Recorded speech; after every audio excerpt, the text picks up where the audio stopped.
Got a 2005 Ford Explorer here. Going to do an upper control arm. Not only show you how to take it off and replace it with another one, but I'm going to show you how to replace the ball joint as well if the bushings are good on the upper control arm. So far all we've done is just taken the tire off here. Let me shut this, maybe you can see it a little bit better. So the process here is going to be to remove this nut. You can see here where it's cracked. These originals don't have a Zert fitting, so they're not getting any grease. The new ones will come with a Zert fitting, and they're pretty easy to put in. So we're just going to take off this nut here, and then right back over here we have a nut on the edge of the control arm and a nut on the edge of the control arm. I don't like to take those off because there's a tension bar that makes it easier to do. So if you do it that way, it's tougher. You still have to remove the bar in order to slide it out. So when you see these nuts there, ignore them. And plus they're tough to get to.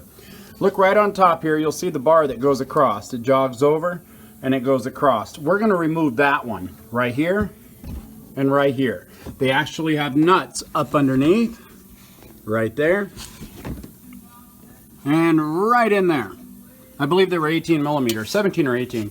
This could be a 17, that's 18 I think, so 17 here. So we're going to take this off, and then we're just going to smack this a few times. The pressure will drop it off. Now, when I put it on the jack, I put it right smack in the center, lifted it, put my stands back here, so my lower control arm is hanging. There's a reason for that. You don't want to jack it up here. You're going to fight this control arm.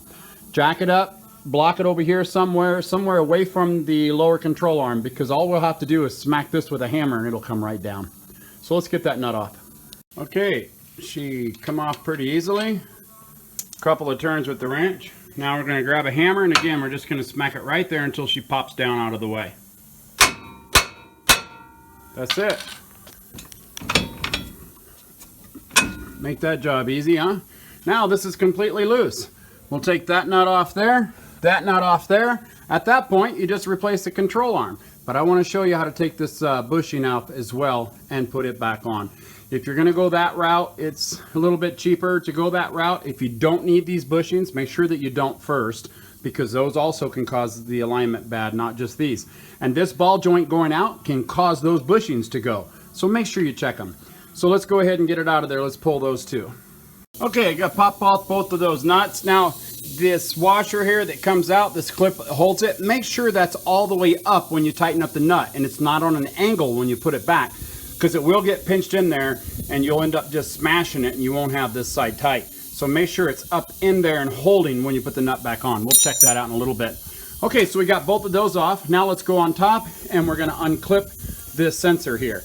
And it's just a little round plastic clip. See if we can see it down here. I might have to turn on a light for you.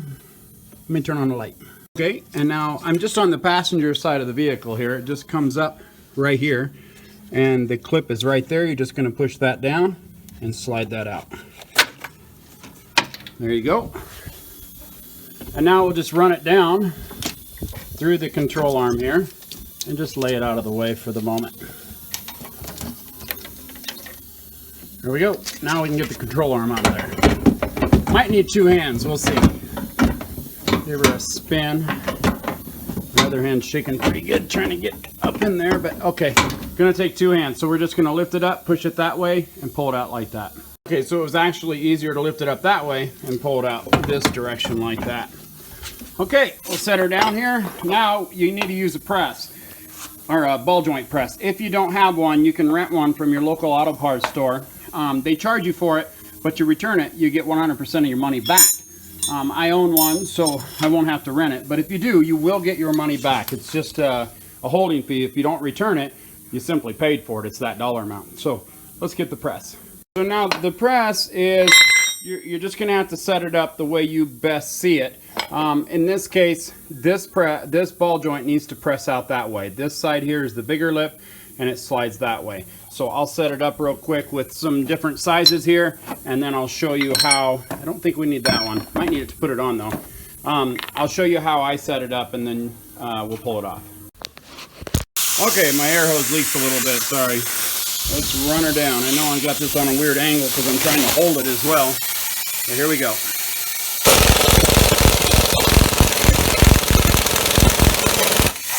That's it. Just felt it give. Back that out of there. There's our crappy ball joint. Now, to press it in, we got to set it up a little bit different. But those are the only two there that I use. Okay, so here is our control arm. Here's our ball joint. Now, she's going to go in this way. Now, what you don't want to do is be smacking on this too much, but you are going to have to tap it in. So we'll get it past the rubber here, right about there. And now we are going to hit it with a hammer a couple of times just to seat it, to keep it in line for the press. Okay, so I lined it up, gave it a couple of taps with the hammer there, and now she's straight. So now let's go ahead and set up what we're going to have to set up. Now at this point, we're going to need to use a smaller sleeve because we need to press this down. So probably that sleeve right there to shove that down. But we need to stay clear of this area, so we'll put a bigger one on that side, if that makes sense. So let me get it lined up and we'll run it down. I used the larger ring here, smaller here, and ran it up, and my impact's ready to go. Let me put in the hose. Alright, then we'll just run it down. And we just want to run it down until this right here seats flat with the control arm. So let's run that down. Hold it.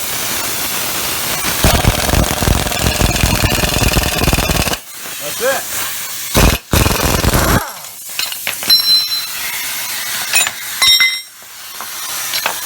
And there you have it. So that one's back in. Now we just reassemble everything backwards. When we get it in there, we will have a zert fitting here that is going to need grease. This here. Use your washer and nut on the back side. And don't forget that clip. So let's get that on. One thing you definitely want to do, here's a good tip for you.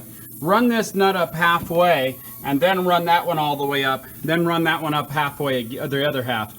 Because if you tighten up one side, it'll be on a pickle and you won't get that washer in there. Don't forget that clip washer. The clip clips from this side, the clip clips from this side. So, all right, let's get this up there and let's get it plugged in. Okay, she's back into her home. Now, to line this up, you would think, uh-oh, a lot of pressure here, we're gonna be in trouble, we can't get the nut started. Let me show you how I do that. You can lean it over there and just let the bolt of the ball joint hold it for the moment. Then I have my little tie strap here. So I take the lower part of my tie strap and I just put it up underneath the frame. Just like that. The upper part, I sit right there. Just like that. Now I'll just push down with my hand and pull the strap. It'll be enough pressure to have the threads that we need. All I did was just push down on this and pull the strap when I did it. It holds it from my threads. Now the good part about this, let's grab the washer and the nut. The good part about doing it this way is that this will actually put pressure on the bolt to where it doesn't spin on you. Because now we have pressure up against this piece here that we pounded on, and when we tighten this, it won't spin this. So this little hex that they put on here so that you can hold it with a wrench while you tighten, you won't have to do that. So let's go ahead and tighten this bad boy up. See, it's not even spinning.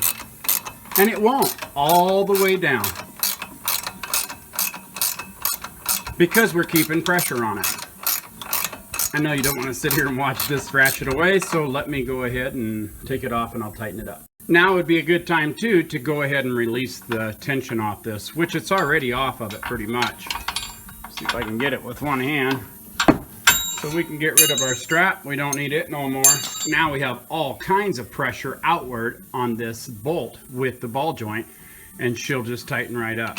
Again, you don't want to sit here and watch all this, so I'll run it up real quick. Okay, got it tightened, got the zert fitting put in and greased up. Now all we got to do is put the tire on.